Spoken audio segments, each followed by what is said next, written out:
What's going on, guys? Welcome back for another spoiler review here at Big Gold Bell Media. We're here to talk about Gen V Episode 5 premiering October 2nd, only on Prime Video.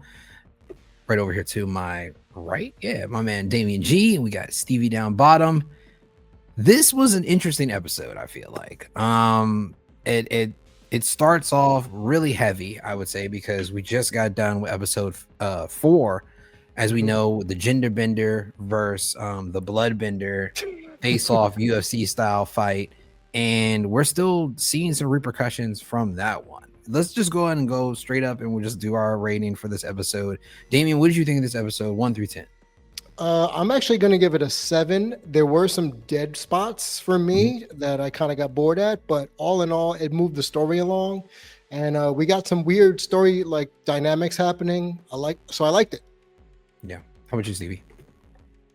I think I will also give it a 7. Okay. I think so too. I do like the episode. I do also think there is something I didn't like about it, which we can get into, but I thought it was good. Definitely moved it along. Yeah. I give it a 6. Sorry. So I only give it a 6 because it just wasn't as much. I wouldn't say as much action as the other episodes before. I'm not gonna say it's a filler episode, but I think we got a lot more background and detailed story into characters that we haven't really talked about before that kind of get pushed to the side, like Sam, for example. We got to see a lot more of his, not his story arc, but how he got to where he is right now in this season, though. So we'll start off this season, or this episode started off with Cipher picking flowers and making weird food that was like baby food is what we saw, right? So you never pick right back up where episode 4 leaves off. There's always some type of like extra prelude that they're adding to this episode, right? And we see that he's pulling out this secret raisin man. I'm calling the raisin man right now, out of the hyperbolic chamber that's basically cleaning on to life. So he feeds him, he's cleaning him off. That was really nasty. I didn't think I was going to check out my man's parts as well as the diaper. I say, man, shriveled head to toe is not a joke here.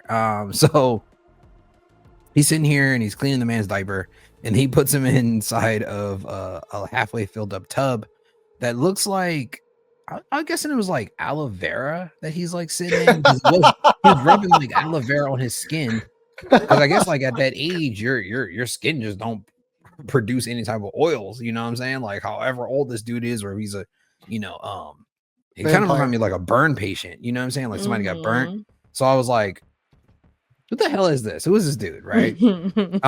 So while he's rubbing on the aloe vera on this dude's skin, Sister Sage pops up, right? From the boys, and she comes in and she brings him a gnome that he's going to use for the house. They didn't say how far back this scene was, but I feel like it was before episode 4 when we saw the gnome get fucked, right? I'm pretty sure that's where it was. It was a month ago. A month ago. Okay. Yeah. Because I didn't even see that part on there. My fault. Okay. So now that makes sense. And that gnome has crazy meaning now that we saw that gnome again in here. Indeed. So now they have like a weird little debate about Einstein, where she says that like Einstein was a racist. And he was like, well, he's a racist. He's like, just because he liked black people, he doesn't mean he wasn't racist. He didn't like the Chinese. You know what I'm saying? So that was a valid point that she had. And abruptly out of that conversation, they randomly start this weird slapping sex session, right? So like, I'm like she just stopped. Pow, and just, and I'm like, oh, there's no like kissing involved. No, we just straight to it. Full throttle. We just jump right into it, y'all. And we, he replies within the first slap harder, and it gets hard. Like she's starting. Well, that's he got it. Yeah, both ways, I guess. And then they start, or she kind of takes control and decides to get on top of him on the toilet, and they start doing it. Yeet. And while the old raisin man is still in the tub. old raisin man is sitting there just like, and it's crazy because old raisin man hasn't made any movements, but when he sees them start to do it, he's like, he's into it. Started to peek up a little bit. Oh, that's your little He's like, oh yeah, I'm awake for this. So, but I thought it was really weird because she took Cipher's head and kind of pushed it back, and then turned her attention to the Raisin Man and only focused on him when she was doing it with him. Ew. Yeah. Not ew. What? Sorry. Whatever gets y'all I was going, like, but, I don't know. So, boy, this is something else here. This is something else, yeah. Mm-hmm. When y'all saw that scene, did it give you any ideas of like what the position of the Raisin Man is, or anybody else? Like what his name's not even Raisin Man, but like, so we're calling him that right now. The old man in the hyperbolic chamber.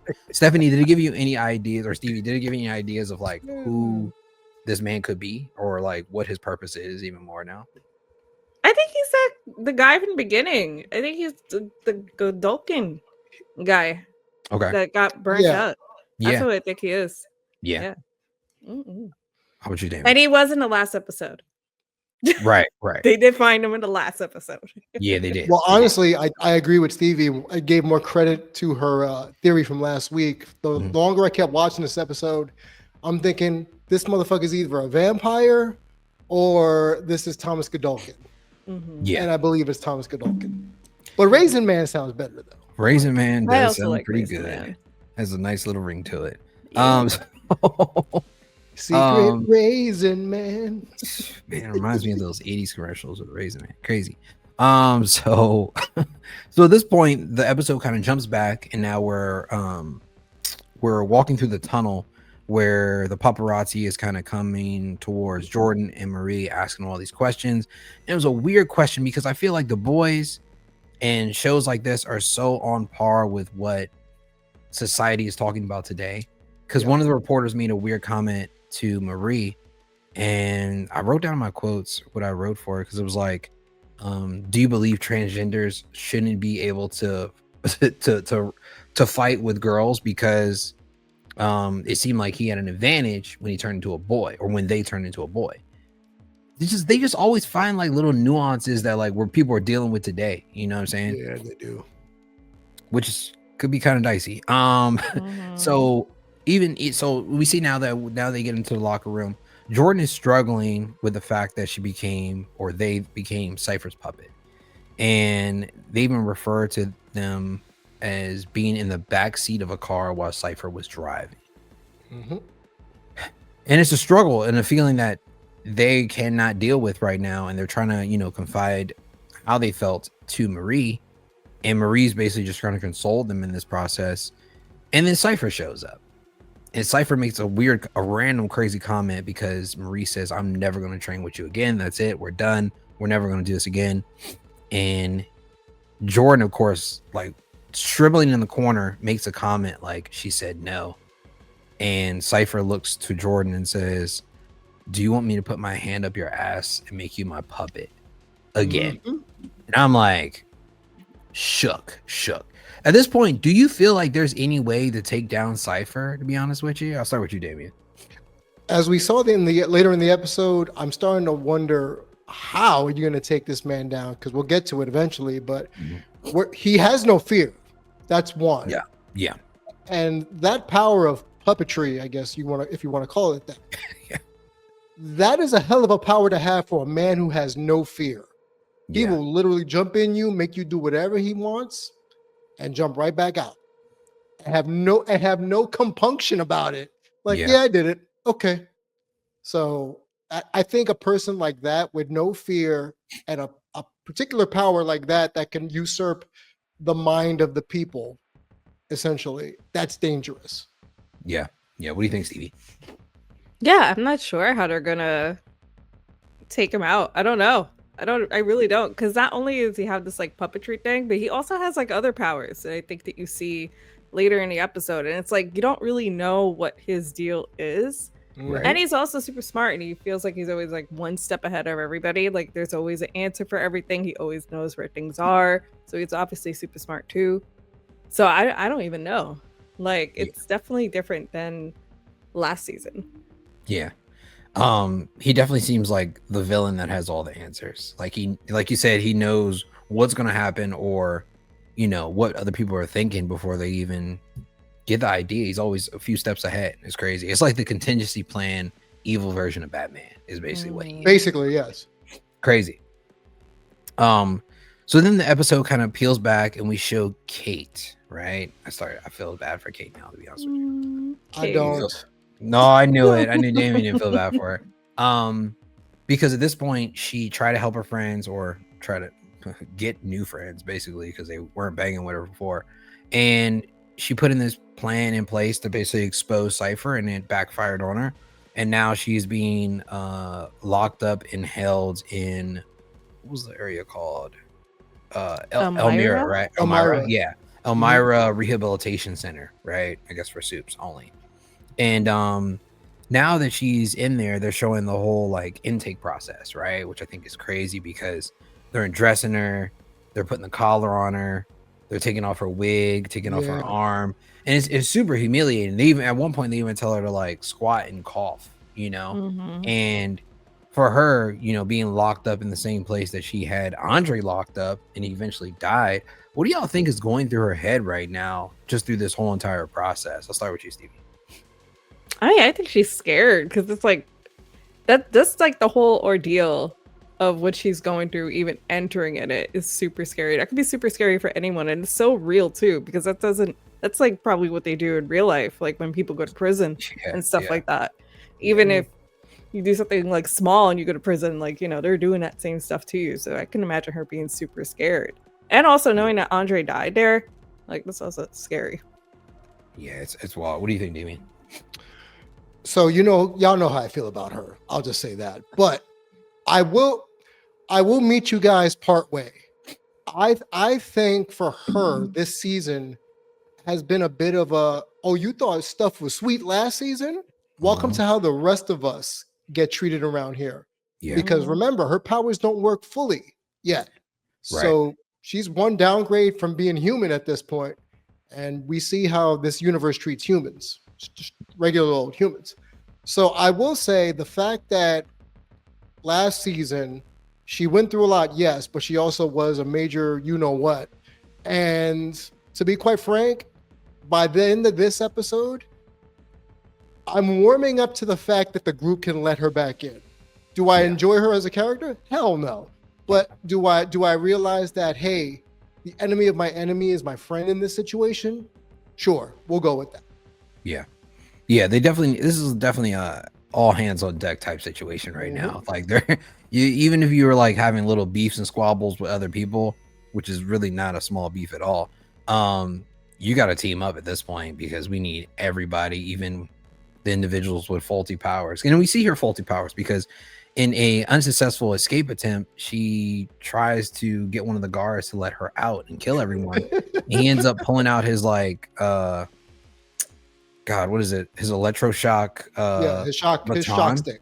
His shock stick, and like shocks his own dick, and then the lady tries to like stop him and gets electrocuted too. And then she ends up just getting locked up again. That's it. I mean, it sucks. It's a tough world for Cate, man. Catch a break, damn.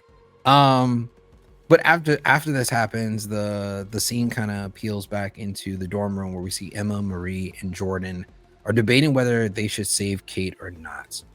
Emma is kind of like, hey, let's pour one out for our homie. She even says that with one of the shot glasses. Literally. She's like, you want to pour one out for Cate? They're like, we got to do something to, you know, get her back and help her. And they eventually decide on going and trying to get her out of Elmira. And in doing so, Emma decides, you know, we need to call in somebody strong. We need somebody with some muscle. So she calls Sam. And as we know, Sam is kind of dealing with his own issues. He's decided to fly back home, or where his real parents live, that he hasn't talked to in, I guess, almost a decade, I guess, at this point. And the whole story behind Sam at this point is that he felt like his parents abandoned him and they just gave him away. But we find out while he's having a heart-to-heart with his dad and his mom that they didn't know that he was there. They thought he was dead this whole entire time, right? What do you think it's like for his parents seeing him just fly to the house, like randomly pop up, thinking this? Well, I'm sorry, I take that back, because they knew he was alive because they saw him on TV, right? But at the same time, they tried to reach out, they tried to talk to him and try to get in contact with him through VOT and through the university, but they kept saying that he didn't want to see them. What do you think is going through Sam's mind right now that his parents are giving him this new story? Because it all seems like lies probably to Sam in his mind. He probably can't tell what's from what. What do you think is going through his head right now? I'll start with you, Stevie. I mean, just going based on like what he is and like what he's doing in the episode, I think he's just trying to do things that are normal. Like he's trying to like insert himself back into like maybe normal family life. Like he's watching TV, he's eating cereal, he's talking to them. So I just think that he's just doing that, just trying to insert himself back to like a normal life, I guess. Maybe there's something that he had before, he was shipped off to them to evolve. Yeah, no, that makes sense. What do you think, Damien? Agreed. We already know Sam doesn't have all his ducks in a row as it is.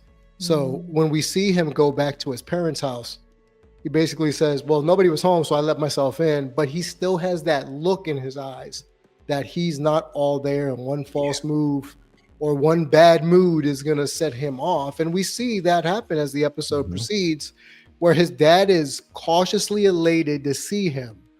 But the mom is thinking, the hell you doing here?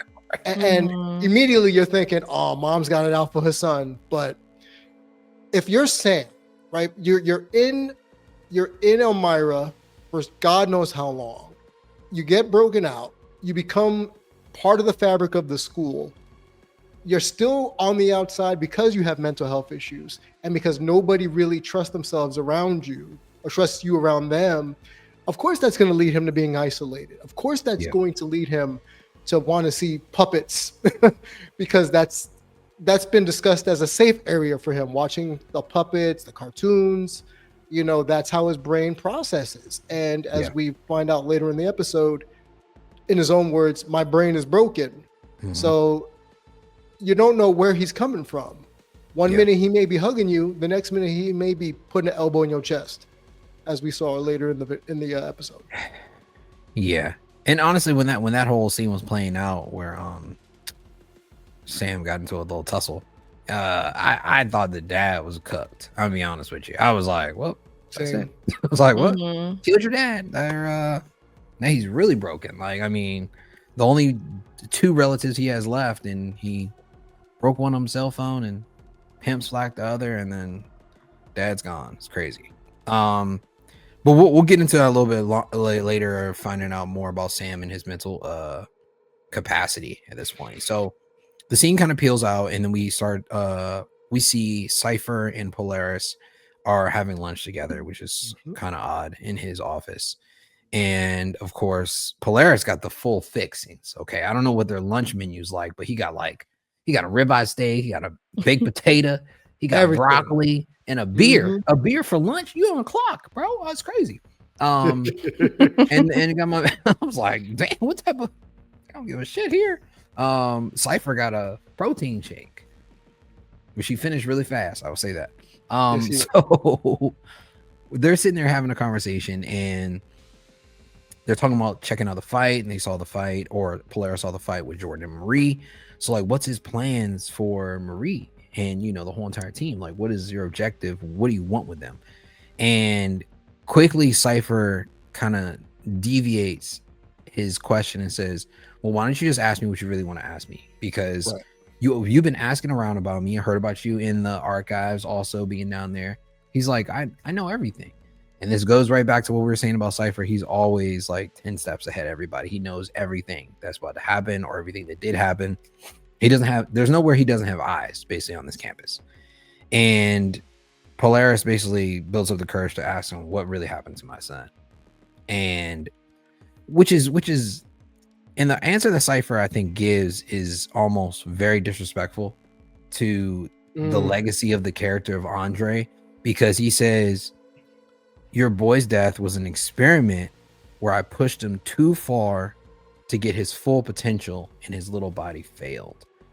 That hurts, bro. Like, patronizing. My son was just an experiment. Like, that's crazy to me. Like, he probably did to strike a nerve, obviously, because that's just who Cipher is. But it's almost like making a mockery of someone's death. You know what I'm saying? Like, for their death to be really in vain, if that's the case.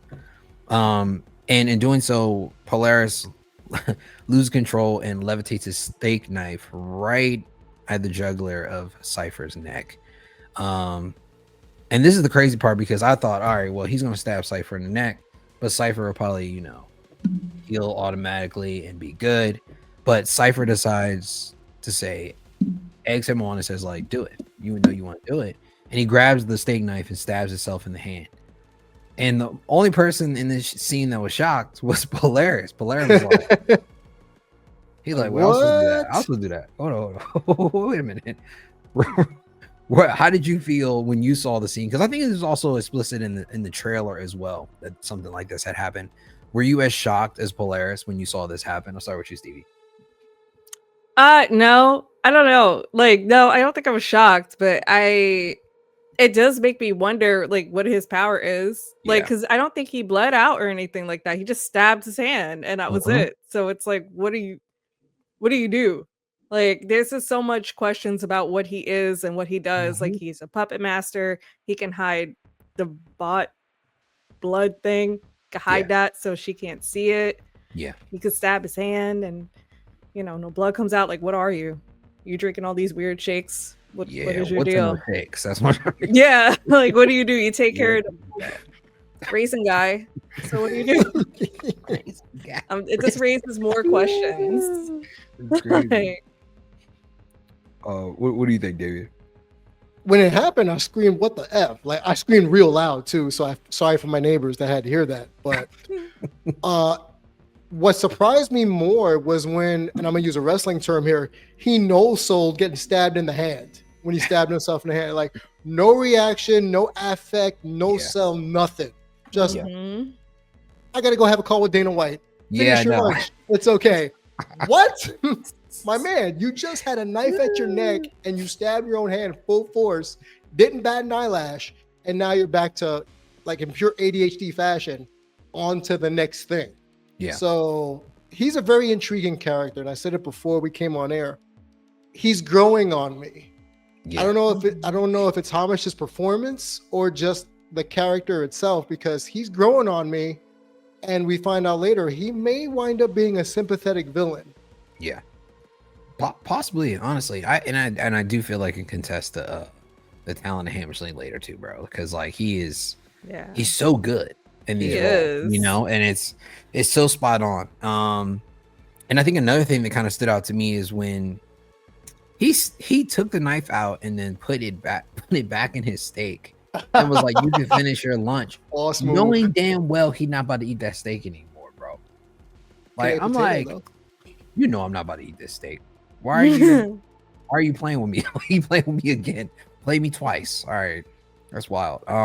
But then we do see that even with a slight use of Polaris's powers, he begins to get tremors, right? And as you see later on in the episode, this is a huge thing.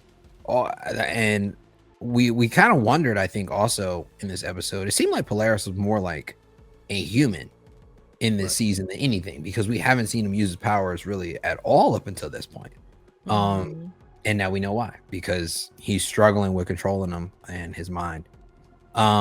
So we'll skip back and then we'll talk about the conversation with Sam, right? So Sam is at home and he's kind of trying to bond with his dad, and of course, he does have the rage fit where he kind of hits his dad, who's trying to stop him from confronting his mom, because he sees his mom on the phone and he's like, "Oh, you're calling Vought." Freaks out, starts cussing the mom out. My mom I don't care if I'm a suit, my mom would have popped my ass. Okay. I've been across the floor.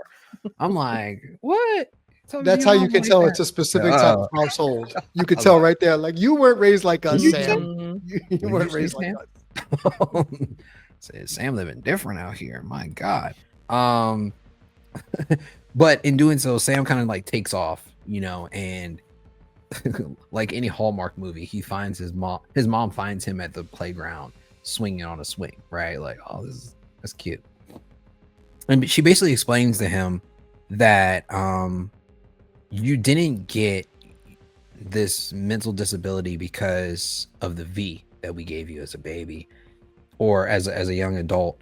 It's because you just got a shitty run of the luck in the gene pool, because her brother had a mental disability. I don't know if they said specifically if he had schizophrenia or what it was, but I guess he had like held up not a liquor store, but like he had like tried to shoot somebody with a gun.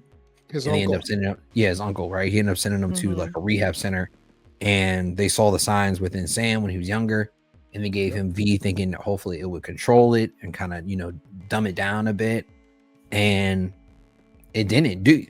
How do you feel about his parents taking this extreme to possibly give his child or give their child a run at a semi-normal life? How do you feel, Damien?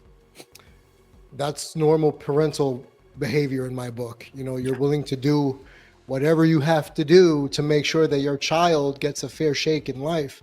Yeah. We said this in season 1 with Marie's parents, and earlier this season, I should say, they did what they had to, and Sam's parents felt they did what they had to, as we find out on the swing that it runs on the mom's side of the family. So I guess partially maybe that's why she's been looking kind of pensive the entire episode, because it's her DNA, as she says, that might have messed him up.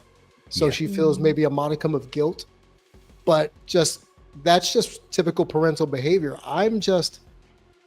Just makes me realize, Vought, you're a corporation, you're an A-hat, but it makes me despise them even more, because now it's kids, right? It's one thing if you do it to adults and they volunteer. You're using parents' grief and guilt to get them to give their kids compound V in the hopes of having them live a normal life. Yeah. There's always a price, to quote the $1 Million Man. Everybody has a price. And in Sam's case, it was through his DNA, it was his mental capacities. Yeah. Yeah. What do you think about it, Stevie?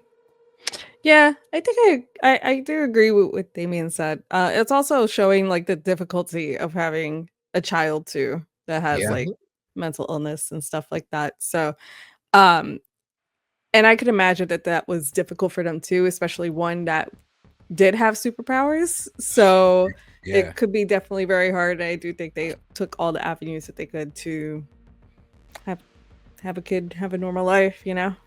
What would you do in this situation? Like, Exactly. Yeah. Maybe it will help. I know. I mean, it all makes sense, honestly, and I agree with both of y'all. Honestly, it feels like it's not the sins of our father, you know what I'm saying, but you're paying the price for, even like with Marie, like her parents couldn't conceive, so they went to Vought or the clinic that was ran by Vought to be able to conceive a baby. Boom. They end up dying because, her powers come when she ended up getting her period as a teenager.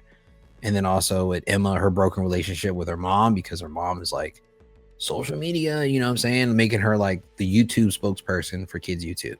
So, and obviously Jordan, they hate their parents to death. So every time her dad tries to give her a hug or something, it just shows a lot of like, parent teenager disconnect in this, or young adult disconnect in this season, which I thought was really good and kind of eye-opening for a lot of people too, though. So yeah, I agree with both of y'all. So now we see that we're kind of in the situation where Marie, Jordan, and Emma are trying to break into Elmira. Crash attempt, first off. Okay. Well, they did it, but they got caught within like 2 seconds. All right. They get in there, they hop the fence, the barbed wire fence. That was probably the hardest part. They get on the roof because originally Marie told us a little story in this episode about how she actually escaped, and she ended up going through, I think, the duct, right, or one of the vent ducts, and end up running out. And they decided to go in the exact same way, and within like 2 seconds of getting on the roof, there's a flash bomb that goes off, and they all wake up after being concussed and being dragged into their cells, where Emma is basically greeted by Cate, who is in the cell next to her. I'm pretty sure that's not who Emma wanted to be next to be honest with you. Of course not. She's like, God, why the hell is my cell here? Like, why would anyone ever put it here? And Cate is I think she seems very gracious in this episode, because she's really appreciative that they even came back to come get her in the first place. Because in her head, in her mind, when she was going through the humiliating intake process, she was going to be left for dead, she felt, because why? Well, I mean, they took so long to even try to work out a deal to get them out in the first place. So why would they do the same thing for her? No, there's no questions on that one. I don't think there's no questions. We all hate Cate. It's okay. So yeah, It's okay. I don't hate Cate. She's not bad. I feel bad for her more than anything. She did questionable things. Questionable? She sold friends out. She literally caused her boyfriend to die in the first or second episode. And she Andre. Yeah. She was doing some sketchy stuff in the first season, to be honest with you, because she was her boyfriend, who was Golden Boy, who was Sam's brother, who killed himself. Oh yeah, that's right. She was busting him down, and then also busting down Andre. Correct. Okay. Yeah. That was the first thing we were like, something's wrong with her. That's right. Yeah. Never mind. I was like, yikes. So in doing so, we see that there's one person that's manning the security cameras at Elmira, and it is, of course, Cipher. And we see that Sister Sage is making another appearance in this episode. She pops up, and he calls her Madam Vought CEO. He didn't, I guess, somewhere between the last season of The Boys and this season of Gen V season 2, she ended up picking up the CEO position for Vought. I mean, she is one of the smartest people on the planet, so obviously that would make tons of sense. And basically Cipher reveals that this would be a better pressure situation for Marie to develop her powers the way he wants her to. But he will miss the gladiator training sessions that they had at the campus. And then Sister Sage reveals that she has a present, and it should be coming very soon. And we see that this present at the end of the episode is something very, very important and very vital to, I guess, speeding up the process. Like, she was right. This really sped up the process for Marie to be able to get to her fullest potential. And then we see that Polaris is back at his house, and he decides to go back to the bottle, right? I mean, he was about to he was like, well, can't beat him, join him. So he grabs that Macallan 12. I don't know how many bottles of that he has, but he was drinking it at first, and then he got it now. It's not cheap. Not cheap, brother. So he getting them royalties for them movies. He hit the bottle, and he looks at a picture of his son, and he starts having like these, I guess, flashes of images of Andre from when he's older to younger to now. And he ends up having a tremor, and we start to see like all the metal in his rooms in his house just start flying around. I mean, it's a quick scene where you don't hear Polaris say much, but it's like, okay, something's really bad's going on right here, and he can't control it. When you saw this scene and see Polaris having these tremors and starting to struggle, do you feel like this is going to be the end of like how we're going to define him towards the rest of the season, or is there going to be a way for him to be able to redeem himself? I'll start with you, Stevie. Yeah, when I saw that, I feel like that he's going to die at the end of the season. I really do. Like, it's so much flash, like there's so much of the brain and the tremors and stuff like that that's like really affecting him. Like, I wouldn't be surprised if he sacrifices himself to save everybody. So I honestly think he's not going to make it to the end of the season. Yeah. What do you think, Jimmy? Well, right then and there, I thought he was going to die, to be quite honest, in that moment. But to Stevie's point, I agree. In my brain, I already know he's going to be part of the reason that Cipher dies, if he dies. And it's going to be somewhere between him dealing a killing blow, like every video game. I'm dealing the killing blow, but you can kill me too, as long as you get rid of the bad guy. And that'll be Marie. Or he dies, and then Marie uses his blood to kill Cipher. Like, in my brain, that's, kind of a way he can get revenge for Andre, right? Yeah. Because again, we go back to parents, right? To having a child, doing whatever you can for them. And then when you lose said child and it's just you, we saw it with Sam's parents. We're seeing it now. The fact that there's grief, there's pain, and it's not just normal pain, oh, I'm depressed. It is a soul pain. And the fact that he's going through that and he's dying for what it seems like, it's only a matter of time before we see him kick the bucket. The only matter to debate is whether or not he does it saving someone or ending Cipher. Yeah.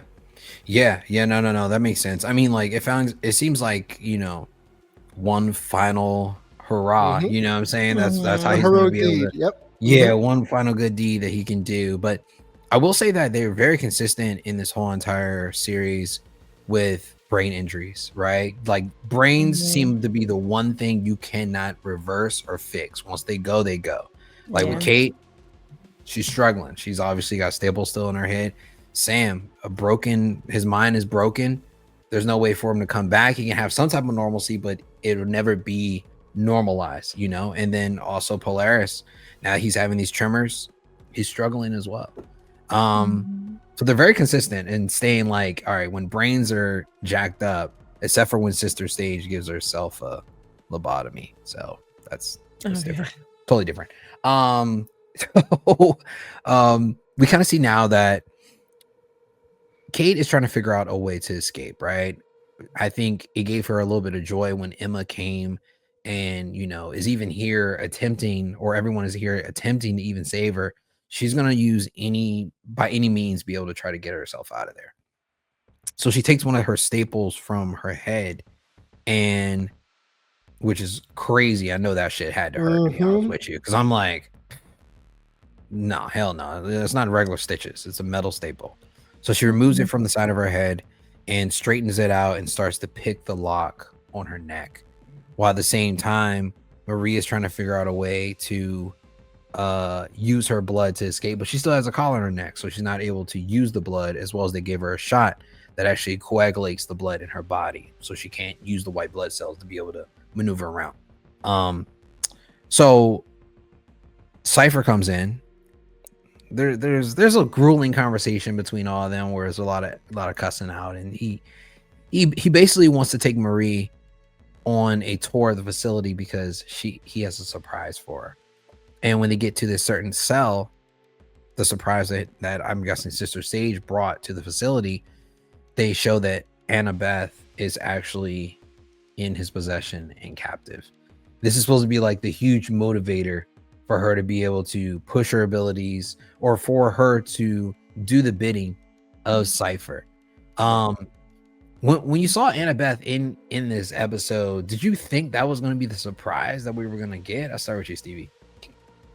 No, I really didn't. When she said that she had a surprise for him, I didn't realize it was Annabeth. Like, I didn't realize it at all. I thought it was something else. But yeah, no, that's why I was like, oh my god, wait, yeah, like in the video, like I didn't know that. But yeah, no, that's crazy that they brought her back. I also thought that maybe she wasn't Annabeth. Like, I thought they were playing with their mind a little bit. Like, maybe they got somebody that could transform into Annabeth. That still could be a thing. But good theory. So I don't know, but it's gonna be interesting to see what happens next. Yeah. What did you think, Damien? Obviously, I didn't think at all that we were going to see Annabeth. I know, we briefly referenced her earlier this season when she went to go see, I believe it was Aunt Patty and Patricia to say, hey, like, you adopted my sister, and that's kind of how they left it, saying she doesn't want to see you. But the way they reacted when they saw each other, I didn't get the sense that Annabeth didn't want to see her sister. Yeah, at all. I got the sense that it was almost relief that her sister's alive on both ends. And what kind of struck me is, and Stevie kind of helped this theory, why is Vought kidnapping civilians? But then when Stevie said, hey, that might be a shapeshifter. Yeah. They've done it before in The Boys. They've done it before. So there's precedence for this. So we may think, oh yeah, we're her sister, she's going to do whatever she can. Because remember what Cipher said. He is going to bring out all her powers so she can ascend by hook or by crook, essentially. And he likes it being in Elmira because it's full tension 24/7. What more tension do you need than I stole your sister and now she's my captive? Yeah. And then later on to the episode, we see what happens. But yeah, thank you, Stevie, because now my brain is like, Well, what if it is a shapeshifter? Yeah. Interesting. Yeah. Because Vought, at least to my knowledge, I might be wrong. They don't go around kidnapping non-Supes Right. Just from people. what Right. I've seen. So this would be precedent. So that's Yeah. an interesting theory. Yeah. Yeah, that does make sense now, honestly. Now that you think about it. We I'm could on be totally board. wrong, but it just makes sense. Yeah, we could be wrong, given but the I name. mean, it does Absolutely. make sense though. It does make sense. But after this tour, and she sees her sister in captivity in the cell, they take her back to her cell where she's like crying on the bed, telling Jordan to like, they got my sister, and I'm gonna kill it. I'm gonna kill Cipher. I think her idea was already to kill Cipher before, but I think this gave her the extra little push over the edge that she needed Yeah. as well. But she doesn't know that Cypher's out here stabbing himself in the hand, so it's like, chill out, hey, chill out. Be quiet, don't get in trouble. In doing so, Cate decides to use the staple to take her collar off, and she pretends basically like she's knocked out dead, right? And the guard comes in and is like, hey, what's wrong with her? And Emma, who has been Debbie Downer most of this episode, is just like, I don't know. Like, they check on her, and Cate grabs the guard and proceeds to use her trash powers, which are hella trash right now, and says, take me and my friends out of here, I think she says, or she says, find us a way out of here. And he says, okay, and he grabs the key and stabs himself in the eye, and we're like, that's not what she said. She didn't say that. Like, that's not, maybe she can speak more clear, straight to him. Like, maybe not, don't slur your words a little bit. So she sees him on the ground, and she's like, well, I got the key, so let me just go ahead and unlock everybody. In my mind, I'm thinking like, all right, well, Cipher is on the cameras, right? Like, why is he not stopping this the whole entire time? And we kind of see why he's not stopping it, because as they're starting to escape, they're breaking everybody out. And Jordan's the only one that's like, this is weird. Like, where are the guards at? Why is nobody coming? Like, what's going on? Marie's like, we got to go get my sister. They go to the cell. They open the cell, and they see Annabeth is on the ground with her throat slit, bleeding out, dead. As far as we know, no heartbeat.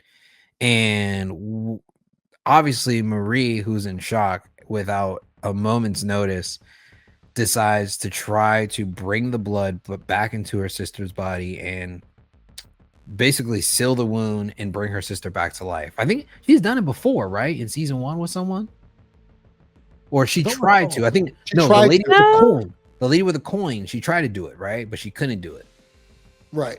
In season 1, and then also she was going to do it with Cate, but she couldn't because she couldn't touch Cate. But this was like the perfect opportunity to use her powers to her fullest. So as she's doing so, she gives everyone like an excruciating migraine, and everyone in the room from the team is starting to bleed out of their nose right now, along with herself, as the molecules are going back together around Annabeth's neck. And as the episode ends, we see Annabeth wake up and gasp for air. Yeah. She's done it. She's reached her full potential at this point. This is what we've been waiting for. Were you guys surprised that she brought Annabeth back to life? I'll start with you, Damien.